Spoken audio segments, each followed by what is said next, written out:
या ठिकाणी जायला ना स्पेशल बोट करावी लागली. तर आत्ता आम्ही निघालोय टेकडीपासून ते अलिपेला.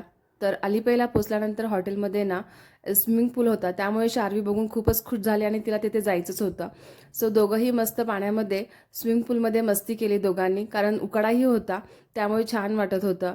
आणि मग त्यानंतर थोडीशी विश्रांती करून ना जेवण वगैरे झालं आणि मग आम्ही निघालो अलिपेमध्ये असलेल्या एका प्रसिद्ध आणि जे हिडन स्पॉट म्हणावं लागेल, त्याचं नाव आहे पाथीरामनल बेट. तर या आयलंडला आम्ही निघालो होतो, त्यासाठी आम्हाला स्पेशल बोट करावी लागली. आणि जाताना शार्वीना थोडीशी नॅप घेत होती, पण तिथे गेल्यानंतर उठली आणि खूप छान अशी खेळत होती.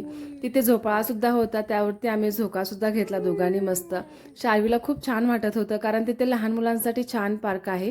तिथे लहान मुलं तासभर खेळू शकतात, असं विरंगुळा होऊ शकतो तिथे. तर खूप छान ठिकाण आहे. एकदम शांतता होती, खूप काही जास्त गर्दी वगैरे नव्हती हो, आणि उलटे उलटे शार्वीने चाललं, खूप रिवर्स एन्जॉय केलं. रिवर्स. आणि मग त्यानंतर पुढे आम्ही तिथून निघालो बोटमधून आणि खूप मोठ्याने गाणी लावून ना खूप दोघंही नाचत होते. आम्ही सगळेच नाचत होतो, पण शार्वी खूप नाचली आणि मस्त अशी दमली होती. मग पिलू. त्यानंतर आम्ही निघालो हॉटेलला. तिथे हॉटेलजवळच ॲक्च्युली समुद्र असल्यामुळे ना त्याच किनाऱ्यावरती आम्ही थोडा वेळ बसलो आणि मग नंतर आम्ही रूमवरती गेलो. तर असा होता आमचा दिवस. तर व्हिडिओ आवडला तर लाईक करा. अजूनही माझ्या चॅनलला सबस्क्राईब केलं नसेल तर सबस्क्राईब नक्की करा. भेटूया नेक्स्ट व्लॉगमध्ये. तोपर्यंत बाय बाय.